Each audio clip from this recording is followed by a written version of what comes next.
Y ya estamos de regreso en Cuarto Oscuro, Decisiones y Consecuencias, y gracias a la conectividad, ahora vamos a tener la posibilidad de presentarles a todos ustedes que nos siguen, que nos miran, que nos escuchan, a la diputada de la Ciudad Autónoma de Buenos Aires, ella es de la izquierda, del MST Unidad. Celeste Fierro, ¿cómo estás, Celeste? Marina Carabajal, desde Formosa Capital, te saluda. Bueno, y bienvenida a Formosa, de manera virtual, pero bienvenida a Formosa. ¿Cómo estás, Celeste? Hola Marina, ¿cómo estás? Un gusto enorme poder estar en contacto con vos y poder llegar hasta Formosa de esta manera. Mira, la verdad que vivimos un momento muy convulsionado, ¿no? Donde el tema de las tomas de las clases públicas en las universidades, por la lucha de los docentes, no docentes, de los estudiantes, en favor del financiamiento educativo al que el presidente le dijo no, se vetó y que encima consiguió este blindaje dentro de diputados en el Congreso de la Nación, nos dejó en jaque. Algo incomprensible como un baño frío, ¿no? Y también ese sentimiento de vergüenza ajena porque muchos colgaron sus convicciones partidarias, como los radicales que lo hicieron, porque se olvidaron de la lucha histórica de 100 años de partido a favor de la universidad y de la educación pública, porque hubo justicialistas que traicionaron sus convicciones también, y nos encontramos que los únicos que hasta el momento están con la bandera a favor de los jubilados, los que sostienen firmemente, es la izquierda. Sí, creo que en eso me parece que es importante marcar la coherencia en términos de cuáles son las banderas que hay que levantar y levantar siempre. En eso han pasado distintos gobiernos de distintos colores políticos y bueno, desde el MST, desde el Frente de Izquierda Unidad, tenemos bien en claro cuáles son los derechos que defendemos, cuáles son los sectores a los que defendemos y a quienes debemos también toda nuestra intervención, no solamente en la Cámara de Diputados, en las legislaturas, sino fundamentalmente acompañando en la El lucha reclamo en la calle. en la calle, ¿no? Porque hay que poner el cuerpo, porque ahí es donde Así es. se logran las conquistas, los derechos y la defensa de aquello que tanto nos costó a los laburantes, a las mujeres, a las diversidades en materia de derechos, y me parece que el único lugar donde uno puede seguir conquistando derechos y luchar por los que ya tiene y que están en riesgo es en las calles, no queda otra. Completamente, completamente, y por eso creo que hay que reivindicar fuertemente lo que hoy está haciendo el movimiento estudiantil y que está llevando adelante esta fuerza, que por supuesto es una pelea que venían dando, vos lo decías recién, la docencia, las y los no docentes también, la comunidad educativa de la universidad en su conjunto, pero creo que lejos del festejo de Milei cuando salió el veto, lo único que conquistó fue que ese movimiento estudiantil vuelva a tomar la fuerza que ha tenido en muchos momentos de nuestra historia, por lo cual hoy seguimos teniendo esta universidad pública, gratuita, científica, porque si la comparamos con otras universidades de países limítrofes nomás, se ha avanzado en la privatización, se ha avanzado en tener limitantes para el ingreso, para poder de verdad acceder a un estudio de calidad en términos de lo público, de la gratuidad. Y bueno, eso lo tenemos gracias a la enorme lucha que se ha llevado adelante en muchísimos momentos de nuestra historia, porque siempre han querido atacar la educación pública en general y la universidad, por Bueno, supuesto. molesta que el hijo del laburante, que a lo mejor no terminó la primaria, pueda acceder a la universidad y al ascenso social que eso representa, ¿no? A la posibilidad de ir avanzando, de seguir creciendo y desarrollándose. Molesta.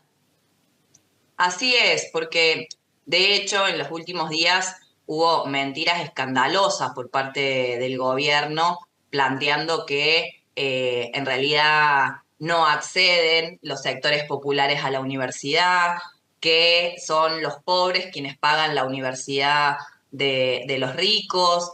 y los datos Que desmienten el por 1% completo. de los egresados nada más son hijos de las familias humildes, ¿no? Nada que ver. Se comió más de Hoy 17 puntos.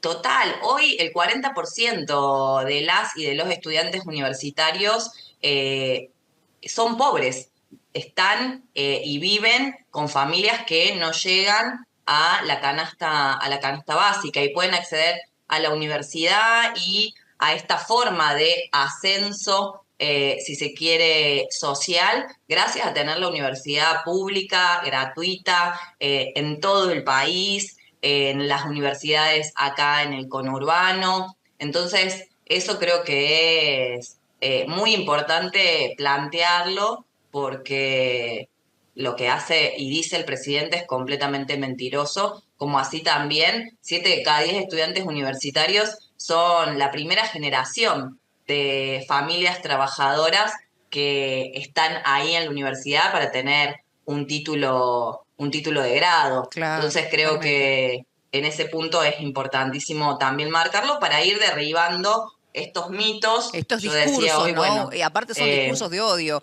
mentirosos y de odio, para poder marcar más la diferencia, la grieta de la que tanto se hablaba antes. Pero no es el único frente al que nos enfrentamos, porque también está el ataque sistemático a la educación y a la salud. A la salud tenemos la situación que ocurre con el Hospital Bonaparte, por ejemplo, lo que están viviendo los trabajadores y los pacientes del Hospital Garrahan, dos centros médicos sumamente importantes y reconocidos en toda Latinoamérica y que, por supuesto, por ejemplo, dicen, Dios está en todas partes, pero atiende en Buenos Aires. Nosotros en Formosa, si bien tenemos un sistema de salud que es progresivo, que va increciendo, depende de la complejidad, pero en algún momento cuando alguien necesita tiene que ir a Buenos Aires. Y si no hay hospitales públicos en Buenos Aires, que es donde atiende Dios, digamos, entre comillas, ¿qué nos depara a nosotros, a la gente del interior? ¿Qué podemos esperar, no? bueno, es que aparte las políticas que hay que llevar adelante son completamente contrarias a las que plantea este gobierno. Yo lo primero, en términos en relación a la educación, el gobierno habla, bueno, de la universidad, que no pueden acceder todos, que hay que preocuparse por la educación en general, la educación primaria, media, y lo cierto es que este gobierno, el presupuesto que ha presentado para el próximo año también viene con un recorte en Importantísimo la lo que es educación. materia de educación Sí. en los niveles inicial, primaria y secundaria. Y además hay que recordar que sacó el FONIT, que es el fondo Nacional de Incentivo docente, que Docente. Ujú. exactamente el fondo de incentivo docente, que era justamente, se destinaba a nivel nacional para las provincias. Y en salud pasa algo muy similar, porque están hablando y amenazando con pasar los hospitales nacionales a las jurisdicciones, a los distritos a donde están asentados, hablan de privatizarlos, cuando en realidad lo que tenemos que discutir es que tiene que haber un sistema único de salud a nivel nacional y que no sea discrecional de las provincias, porque por supuesto son distintos los presupuestos que existen y demás, y si de verdad queremos tener una salud y una educación para todas y todos de calidad, para que se pueda acceder realmente a este derecho, a estos derechos sociales tan elementales, creo que en ese sentido, al menos nuestra propuesta siempre ha sido el sistema único de salud, público, nacional, en la educación en el mismo sentido. Entonces, atacan estos derechos con mentiras completas y creo que hay que reforzar. Primero, explicar la realidad para contraponer datos a relato y además unificar estas luchas que se están dando. Vos nombrabas lo del Hospital Bonaparte, Ujú.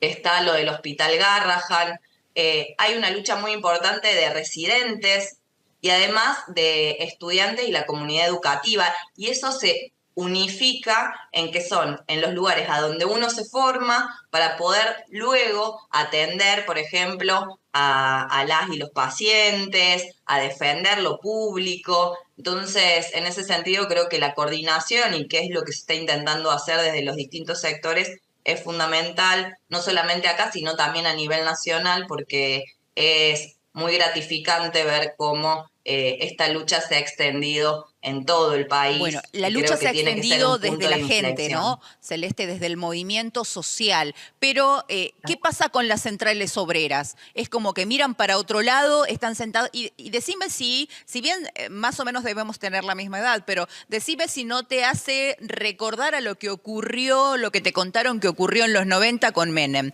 Cuando la CGT, por ejemplo, una de las centrales obreras más importantes, miraba para otro lado mientras ocurrían las privatizaciones y los despidos. Mirá, es una realidad que este gobierno se mantiene y puede avanzar con sus políticas porque tiene cómplices en todas partes. Vos lo nombrabas en términos de quienes terminan dándose vuelta, terminan votando en contra de las y de los jubilados, en contra del financiamiento universitario, cuando muchos de ellos habían votado otra cosa tiempito atrás. Ahí tenés, por supuesto, cómplices y responsables de lo que está llevando adelante este gobierno, pero después las centrales sindicales son cómplices igual.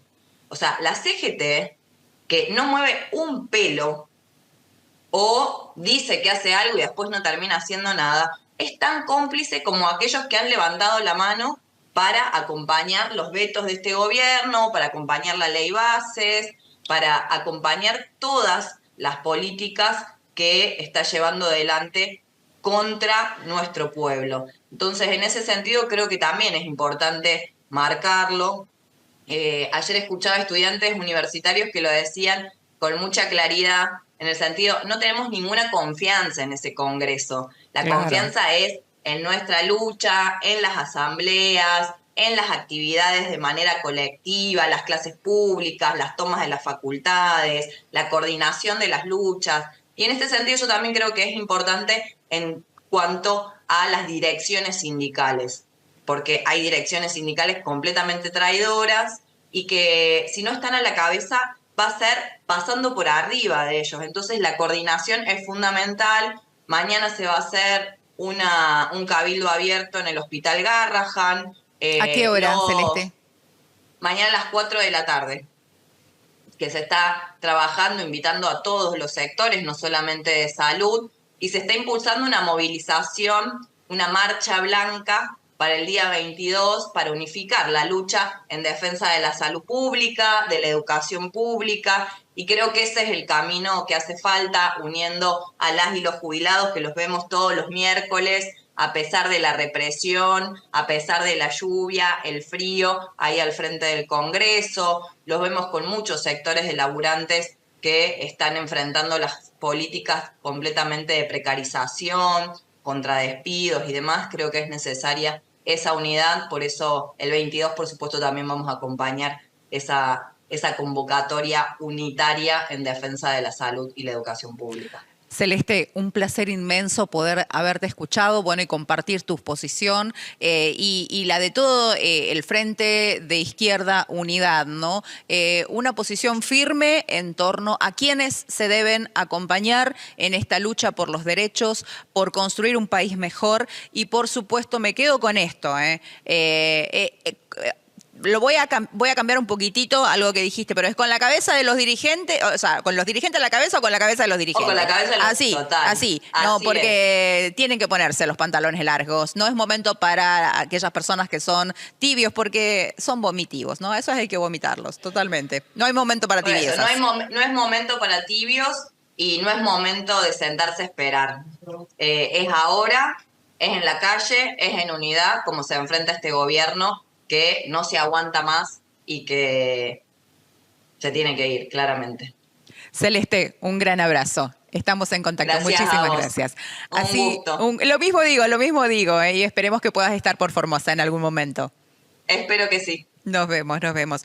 Escuchábamos y hablábamos con Celeste Fierro, ella es diputada de la Ciudad Autónoma de Buenos Aires, representante del Frente de Izquierda Unidad, compartiendo con nosotros sus apreciaciones en torno a la lucha de los estudiantes, de los docentes, no docentes universitarios, en este contexto a nivel nacional y marcando también, adelantándonos acerca de esta gran movida que están preparando para el 22, una marcha blanca para unificar unificar la lucha tanto del sector de salud como de la educación, porque ese es el camino, decía ella, el camino para hacer frente a las medidas de ajuste del gobierno es la unidad de todos los sectores en lucha y la lucha en las calles. Pausa y seguimos.